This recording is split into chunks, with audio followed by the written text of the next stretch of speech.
हर गुजरते दिन के साथ भारत की ज़िल्लत बढ़ती जा रही है। बड़े ममालिक तो दूर की बात, छोटे ममालिक ने भी भारत के साथ हाथ मिलाना बंद कर दिया है। ये सारा मामला क्या है, आमिर रज़ा से बात करते हैं। आमिर भाई, एक स्टोरी ज़ेरे गर्दिश है आर्मीनिया की और भारत की। ये स्टोरी क्या है और आर्मीनिया क्यों भारत से हाथ मिलाने से कतरा रहा है? देखिए, बहुत ज़्यादा सुबकी हो रही है भारत की जंग मई के बाद से लेकर आज के दिन तक। यानी इस स्टोरी का जिसका आप जिक्र कर रहे हैं, उससे पहले भी अगर आप काउंट करें तो हर गुजरता दिन जो है उनकी ज़िल्लत में इजाफा करता चला जा रहा है। और इसकी वजह यह है कि जब आप जंग में हारते हैं तो उसके बाद कोई आप पर उस तरह से एतबार नहीं करता है। आपके जो भी चीज़ें हैं या आपकी दिफाई जो भी मामलात हैं उस पर अब लोग एतबार करने को तैयार नहीं है। असल में भारतीय मीडिया जो है ये बड़े दिनों से एक शोर मचा रहा था, बहुत दिनों से इस बात की खप डाली हुई थी कि वो जहाज़ जो कि हिंदुस्तान एरोनॉटिकल इंजीनियरिंग जो है रूस के साथ मिलकर तैयार करती है, यानी SU-30, और ये एक पुरानी नस्ल का जहाज़ है। इसको जंगी फाइटर जहाज़ है जो कि रशियन टेक्नोलॉजी है, लेकिन असम्बल्ड इन भारत था। इसको आर्मीनिया की गवर्नमेंट ले रही है। और आर्मीनिया की गवर्नमेंट क्यों ले रही है, इसके पीछे एक बड़ा राज था जो कि इंडियन मीडिया बगले बजा रहा था, नारे लगा रहा था, डांस कर रहा था, पता नहीं क्या कुछ कर रहा था कि 12 जहाज़ हमारे $3 बिलियन के बिकने जा रहे हैं। और उसकी बुनियादी वजह वो ये दे रहे थे कि आज़रबाईजान ने पाकिस्तान से JF-17 थंडर ब्लॉक 3 जहाज़ खरीदे हैं। उसके जवाब में हमारा SU-30 जा रहा है। ओ पाई जी तुहाडी डील, ओ प्यार SU-30। SU-30 जो है मुंह के बल जा गिरा इसलिए कि वहाँ के वज़ीर दफ़ा ने तमाम ऐसी रिपोर्ट्स को जिसमें ये कहा जा रहा था कि $3 बिलियन की जो ये डील हो चुकी है। 12 जहाज़ जो है SU-30 भारतीय रशियन मेड भारतीय जहाज़ जो हैं वो आर्मीनिया जा रहे हैं। वहाँ के जो वज़ीर हैं, वज़ीर दफ़ा सूरन पपकियान, अब नाम उनका है, मुझे पता नहीं इसका मतलब क्या होगा। सूरन पपकियान जो हैं उन्होंने बड़ा बबांगे दोहल इस पर बयान दिया है और उन्होंने कहा कि हमने कोई ऐसी डील नहीं की है। भारतीय मीडिया तो ये कह रहा था कि आस्त्रा उनका एक रडार है वो भी साथ बिकने जा रहा है, फिर उनका BBR मिज़ाइल जो है अस्त्रा उसका नाम है, वो भी उसके साथ जहाज़ के साथ जाएगा। हमारे जो पायलट्स हैं और जो टेक्नीशियंस हैं वो भी जाएंगे, जैसे जहाज़ों की हाँ जी डील हुआ बिल्कुल, करती है पायलट और टेक्नीशियन साथ जाते ही हैं ट्रेनिंग वगैरह के लिए। ट्रेनिंग के लिए। तो ये बड़े खुश थे। तो जिन पायलट्स को मारा है, जिन पायलट्स की अभी तक बेचारों की बाकियात भी उनके घर वालों को नहीं मिली हैं, या उन जहाज़ों का मलबा जो है फ्रांस वाले मांग रहे हैं उनको नहीं मिला है, तो ये उनसे कौन ट्रेनिंग लेना चाहेगा। तो उन्होंने इस डील को कैंसिल तो नहीं किया, उन्होंने कहा हमने की नहीं है डील। हाँ जी बिल्कुल, ऐसे ही खाम खा का ववेला शोर था, एक ववेला था कि हम लेना चाह रहे हैं, हम नहीं लेना चाह रहे। हमारी डील जिस मुल्क के साथ चल रही है, ये भी एक दिलचस्प बात है, उन्होंने कहा हमारी डील चली है फ्रांस के साथ, और फ्रांस अपने राफेल जो है वो देने जा रहा है आर्मीनिया को। और किस तरह से देने जा रहा है ये भी आप समझें। देखिए, जंग में जब मार पड़ती है ना तो फिर आपकी कौड़ियों के भाव, आपका असला और आपकी तलवारें और आपकी ज़रा बख्तरें बिकती हैं लोहे के भाव। मैं जो आवाज़ लगाया करता था ना कि लोहे दे छान बुरे तो ले लें दी जुतियाँ तो ले लो। फ्रांस कहता है कि मैं आपको अपने राफेल दूंगा, इन राफेल को ख़रीदने के लिए आपको कर्जा भी दूंगा और उस कर्जे को किस्तों में वापस लूँगा। यानी आप अंदाज़ा करें कि वो जहाज़ जिसकी इतनी धूम थी, अब भारत ने उस जहाज को टके टोकरी कर दिया। ये आपका लफ्ज़ सही है, मैं भी यही बोलने वाला था, आपने मेरे मुंह की बात ले ली।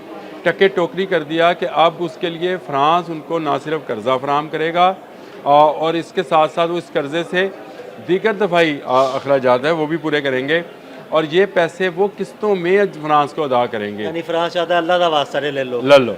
और अब देख लें कि ना SU-30, क्योंकि SU-30 एक पुरानी टेक्नोलॉजी है भाई, उसके बाद SU-35 आया, उसके बाद SU-57 जो कि इस वक्त रशिया का सबसे लेटेस्ट 5th जनरेशन का जहाज़ है वो मौजूद है। तो ऐसे जहाज़ों की मौजूदगी में SU-30 कौन लेगा। लेकिन एक स्टोरी और निकल के सामने आई कि इसकी एक बड़ी वजह ये नहीं थी कि क्या भारत जो है वो अपने जहाज़ बेचना चाहता है। इसकी बड़ी एक वजह ये भी है कि लोग भारतीय टेक्नोलॉजी पर रिलाई नहीं कर रहे हैं। जी बिल्कुल, भारतीय रडार्स पर, BVRs पर लोगों का इत्मीनान उठ गया। जो मैंने बात शुरू यहाँ से की थी कि जब आप हारते हैं तो आप पर से लोगों का इत्मीनान उठ जाता है। ये बिल्कुल तो आर्मीनिया जो कि आपको भी पता है कि एक मुस्लिम दुश्मन मुल्क रहा है हमेशा से, यहाँ पे जो है कि लोगों ने अज़रबैजान की मुखालफत में जहाज़ लेने का ज़रूर सोचा है, लेकिन वो SU-30 नहीं है।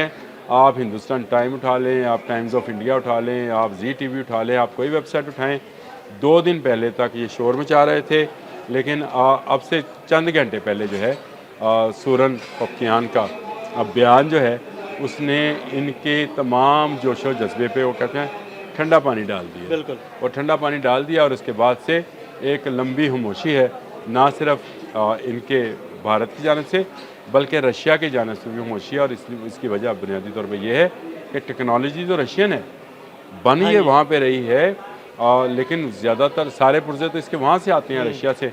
तो रशिया के लिए भी ये एक धचका है, क्योंकि रशिया इससे पहले ईरान को भी SU-30 देना चाह रहा था, जिसको लेने से इनकार किया था कि हम ये SU-30 जो है SU-30 नहीं लेंगे, हम SU-35 लेंगे। जी बिल्कुल, वो ज़रा एडवांस जहाज़ है। SU-30 तो अब पुरानी जनरेशन का हो गया। हाँ, ये 4.5 जनरेशन का जहाज़ है SU-35, और 5th जनरेशन का जहाज़ जो है SU-57, लेकिन वो अभी रशिया ने किसी को देने की बात नहीं की है, क्योंकि भारत जो है वो SU-35 छोड़कर राफेल की तरफ गया था।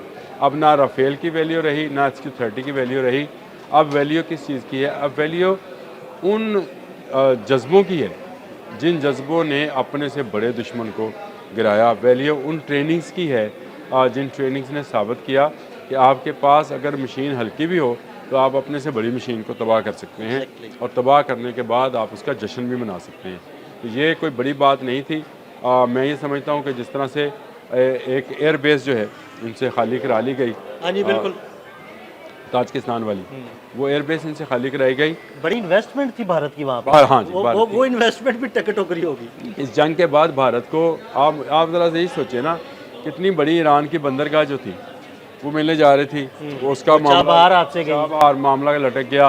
उसके बाद वो एयरबेस खाली करा ली गई, और अब ये SU-30 वाला मामला सामने आ गया कि वहाँ के वज़ीर दिफा ने और खुलकर ये बयान दिया कि ये कोई ऐसा मामला, कोई ऐसी चीज़ नहीं है जो हमारे दिफाई डील की बात की जा रही है, ये सिर्फ हवा में है, अफवाहें हैं, या इंडियन मीडिया का वो झूठ है जो वो हर वक्त फैलाने में लगे रहते हैं। बहुत शुक्रिया आमिर भाई जी। बिल्कुल, आमिर रज़ा ने बड़ी तफसील के साथ आपको बताया कि आखिर भारत की ये ज़लालत क्यों हो रही है, और आर्मीनिया जिसकी तरफ से वाज़ेह अल्फाज में कहा गया कि हम भारत से SU-30 नामी कोई डील नहीं कर रहे। अदील अहमद और आमिर रज़ा को इजाज़त दीजिएगा। अल्लाह हाफ़िज़। ये 4.5 जनरेशन का जहाज़ है SU-35, और 5th जनरेशन का जहाज़ जो है SU-57, लेकिन वो अभी रशिया ने किसी को देने की बात नहीं की है, क्योंकि भारत जो है वो SU-35 छोड़कर राफेल की तरफ गया था।